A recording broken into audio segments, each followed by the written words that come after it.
Klabu ya Yanga itakuwa inalazimika, lazima ilipe gharama. Wakiitaka kwenda kutumia uwanja lazima walipe gharama, lazima walipe gym, lazima huduma zote zinazopatikana. Kama kutakuwa na swimming bado itabidi walipe. Kwa hiyo katika hali ya kawaida ukiona ndani ya Yanga unaona kuna mgogoro mkubwa utaenda kutokea. Mimi binafsi nikiangalia kama hakuna exit clause, maana yake kuna mgogoro unakuja kutokea, kwa sababu kwanza haiwezekani kuweka 50 kwa 50. Ukiwa kwenye nyumba yako wewe na mkeo wote kama mnakutana katika 50 kwa 50, kila mmoja anataka haki pale katikati, mgogoro utatokea ambao ni mkubwa sana. Hapo nazungumzia mfano wa familia. Lazima kuna mtu awe juu na mwingine awe chini. Yule wa juu anakuwa na nguvu ya kimaamuzi. Engineers angeweza kuipendelea GSM, au engineers angeweza. Engineer Said ameingia kwenye klabu ya Yanga akitokea kuwa mkurugenzi wa uwekezaji wa GSM. Umeelewa? Wale ambao wataingia kwenye uongozi, kama kutakuwa na vifungu ambavyo havikukaa sawa, hapo ndio argument ya kwanza ya kimahakama itaanzia. Kwamba pamoja na kwamba huyu mtu alipitisha kama president wa klabu ya Yanga, lakini huu mkataba ulipitishwa kimakosa kwa sababu ulikuwa na conflict of interest. Umeelewa? Uwezi ukasimamia mchakato kwa wewe ambao unatokea upande ambao ni mnufaika. Yes, bwana, karibu sana kwenye exclusive interview wetu wote ambao kila siku mnapata nafasi nzuri sana kuendelea kuwa na sisi. Hapa ndipo sehemu sahihi kabisa, haujakosea kuweza kuungana nasi. Basi kikubwa hapo chini kuna neno limeandikwa subscribe, tafadhali sana naomba uweze kubonyeza, kwa sababu utakuwa mtu wa kwanza kabisa kuweza kupata habari zetu. Ndipo na Lugano Israel, mzee wa black and white, ukipenda kuita white and black, yote sawa. Mzee baba, vipi? Safi, mambo nakwaje? Kama kaa. God is good all the time. All the time, eh? God is good. Yeah, God is good all the time, wanakuambia wazungu. Bwana, tumezungumza mengi sana kimichezo baada ya timu ya Yanga kuweza kutia saini ujenzi wa uwanja. Tukazungumzia faida, tukazungumzia mapungufu, lakini hatukuweza kumalizia kwa siku ya jana kwa sababu pia tuliwapa watu nafasi ya kuweza kupata madini mengi sana. Mimi nataka tuweze kuzungumza migogoro pia ya GSM, namna ambavyo inasemekana kwamba kampuni imeweza kuingia ubia. Kuna kampuni imeingia ubia dhidi ya Yanga, yani GSM Company pamoja na Yanga Company ambao wao watasimamia huo uwanja. Nadhani jana tuliweza kuzungumza kwa upana kabisa, lakini kuna baadhi ya wazee, hasa mzee Magoma pia miongoni mwa watu mashabiki wa Yanga kindakindaki, wao pia walishawahi kuzungumza namna ambavyo uongozi wa Yanga kwake anaona hauko sawa. Tuanzie hapo kwanza, Lugano Israel, mzee wa black and white. Beni, kwanza kabla tujaanza kuzungumza chochote, kwanza tumsikize ushabiki. Hawa ni mashabiki wa Yanga sasa. Alafu tuje tuweke mitazamo ya kile ambacho unataka tukizungumze, hasa zile changamoto na migogoro ambayo inaweza kutokea huko baadaye. Huyu anaitwa Baraka Yanga. Nadhani ni moja kati ya watu ambao inawezekana, naona kama anajielewa, lakini kuna sehemu inawezekana na mess up. Ngoja tumsikize alafu tutatoa nani. Endapo Yanga wanafikia kikomo na GSM, maana yake ni nini?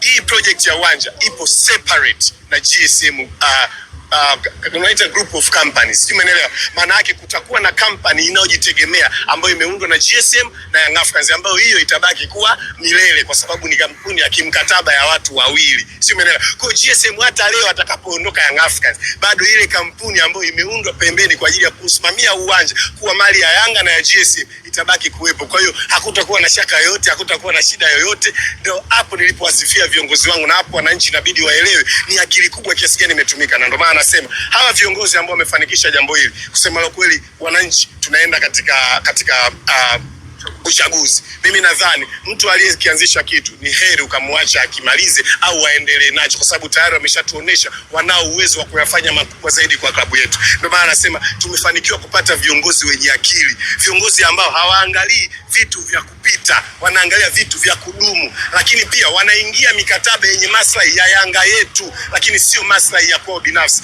Engineers angeweza kuipendelea GSM, au Engineer Hersi angeweza kuipendelea Young Africans peke yake, lakini ameona awe katikati, sawa, kwa ajili ya kunufaisha Young Africans zaidi, lakini pia kumnufaisha tajiri kama tajiri GSM ambaye amekuwa akitushikilia kuanzia tukiwa kwenye ground level, hatuna kitu mpaka leo. Kwa mimi nadhani ni kitu ambacho kinaenda kudumisha kwanza mshikamano, lakini pia mahusiano mazuri kati ya GSM na Young Africans. Hii itakuwa ni kitu ambacho kinaenda kutusaidia kufanya tupate vitu vikubwa zaidi, kwa sababu hii deal ikienda vizuri, hii project ikienda vizuri, nadhani GSM atatamani kufanya vitu vingi sana pamoja na Young Africans. Nadhani umemsikia vizuri. Kwanza kuna sehemu ye mwenyewe anajichanganya. Baraka anasema angeweza kuipendelea GSM. Engineer Said angeweza kuipendelea Yanga.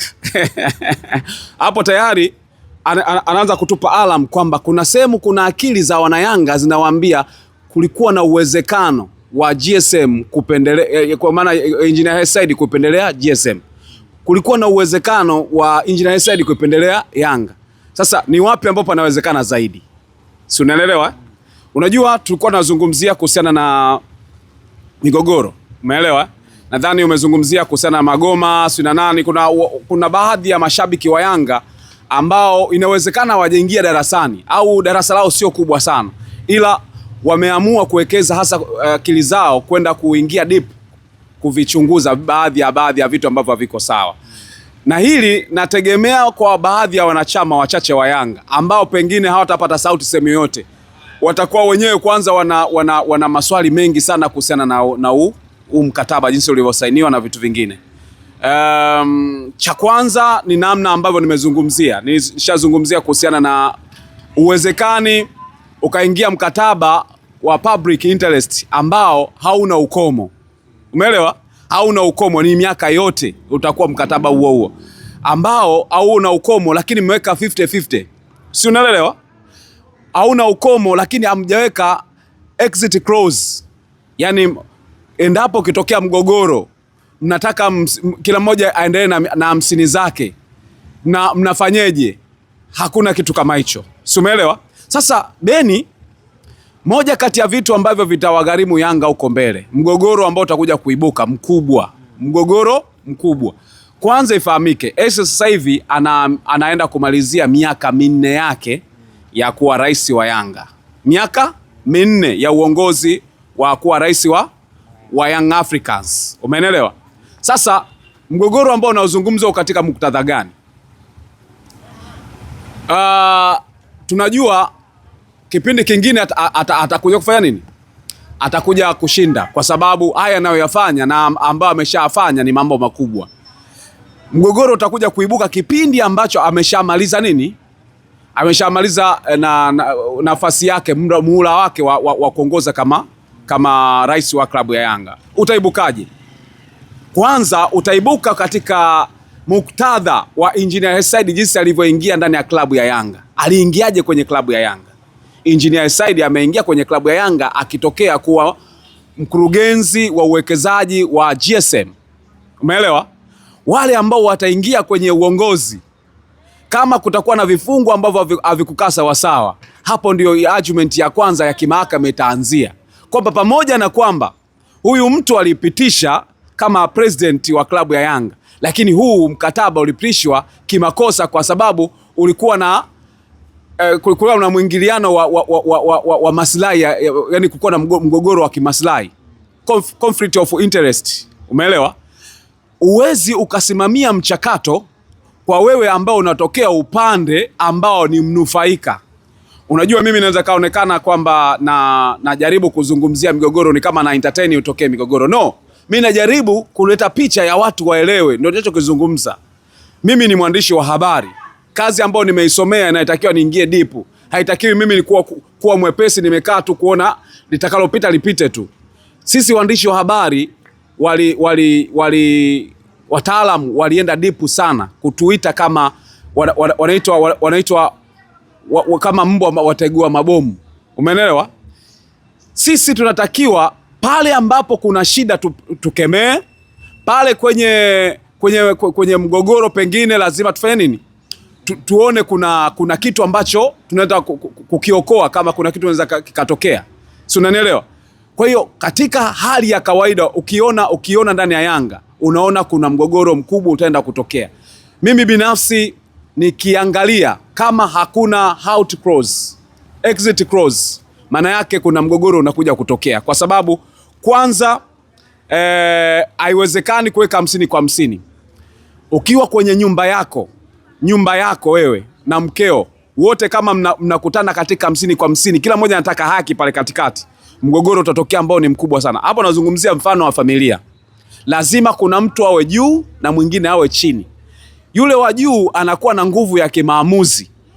Umeelewa? Maana yake hata kama angetaka kitu gani ili mgogoro usitokee, itakiwa hata kama angelazimisha GSM awe na 51, Yanga awe na 49, ili GSM awe na maamuzi zaidi, hapo mgogoro ungekuwa haupo. Au Yanga awe na 51, GSM awe 49, hapo mgogoro haupo.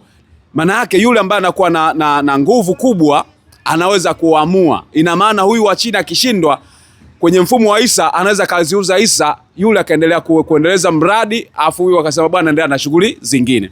Kwa hiyo ukiangalia kwenye muktadha wa kawaida, mgogoro ambao unaenda kutengenezeka ni mkubwa. Sasa hivi kuna wana Yanga ambao wana akili, ila wanajua tutamezwa na mafanikio ambayo yuko nayo engineer Isa sasa hivi. Kwa sababu gani? Hata nikiibuka nitaonekana snitch tu, lakini sio kwamba hao wana akili. Wanajua kwamba mikataba wanazungumza watu kutoka upande wa GSM na Yanga, lakini Yanga iliyomezwa, si kama unaelewa.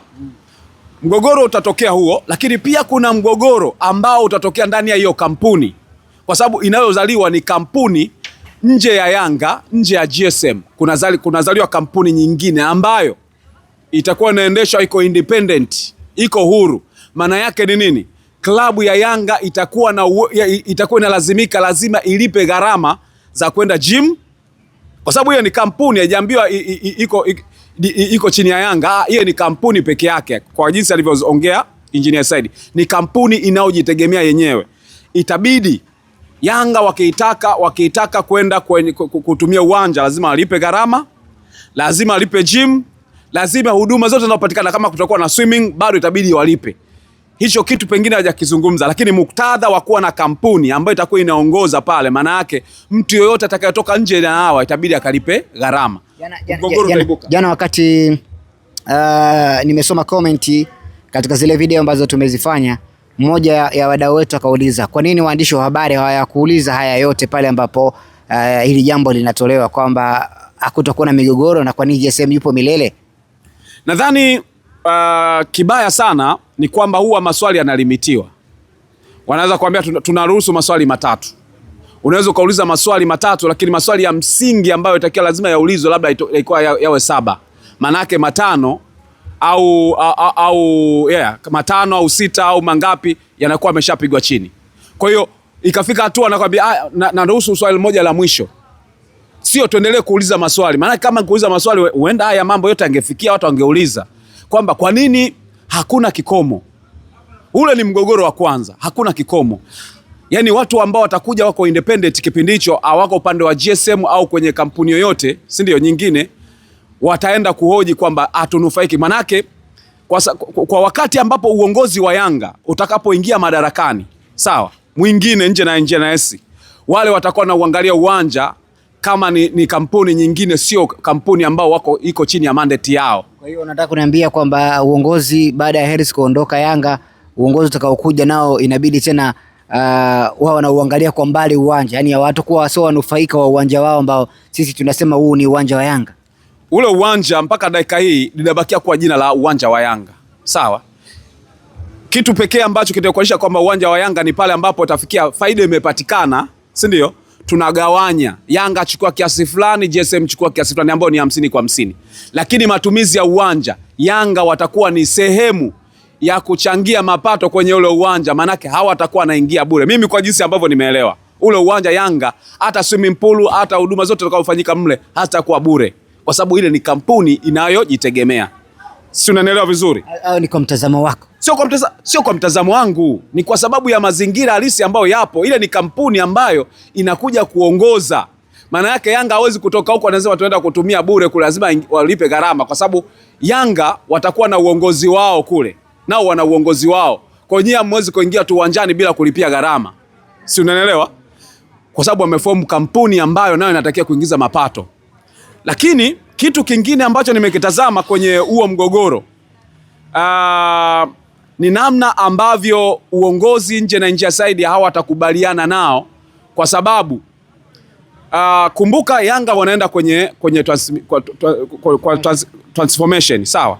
Hiyo transformation ambayo wanaenda kuifanya Yanga, wale ambao wanaingia ndani ya Yanga wanataka kuangalia mali zinazohamishika na zisizohamishika za Yanga ni zipi. Manake uwanja hautakuwa miongoni mwa mali zinazohamishika na zisizohamishika za Yanga. Umeelewa? Ina maana watakuja kuibua mgogoro kwamba kama Yanga tumeingia ndani ya Yanga, kwa nini vitu havihamishiki? Kwa mimi binafsi nauona mgogoro mkubwa ambao utakuja kuibuka, ambapo baadaye Yanga na GSM watakuja kugawanyika na mgogoro huenda serikali kaja kuingilia baadaye. Mimi naamini kwenye mikataba ambayo imeendelea ya ujenzi wa uwanja, hapo hapako sawa kwa upande wa Yanga. Mimi mzee wa black and white nazungumza ndani ya mikataba hii ya ujenzi wa uwanja na mikataba ya umiliki wa uwanja na kila kitu ambacho kipo ndani ya mkataba wa uwanja, kuna kitu ambacho kiko sawa. Kwanza watu waelewe jamani, labda ni mimi naona, mashabiki wa Yanga ambao wako huru watakuwa wanaona hiki kitu. Kwanza ndani ya klabu ya Yanga, wale ambao ni wafanyakazi wengi wa klabu ya Yanga, wengi wanatoka GSM. Wengi wanatoka GSM, wameama. Wengi sana. Wafanyakazi wengi walikuwa GSM ndio wanafanya kazi ndani ya klabu ya Yanga. Hebu chukulia hao ndio unaenda kujadili nao kuhusiana na mkataba. GSM anaenda kujenga uwanja ndio. Lakini kwa nini Yanga asiwe na 60, angalau yeye angekuwa na 40? Kwenye 50 mimi sikubaliani napo, 50 kwa 50.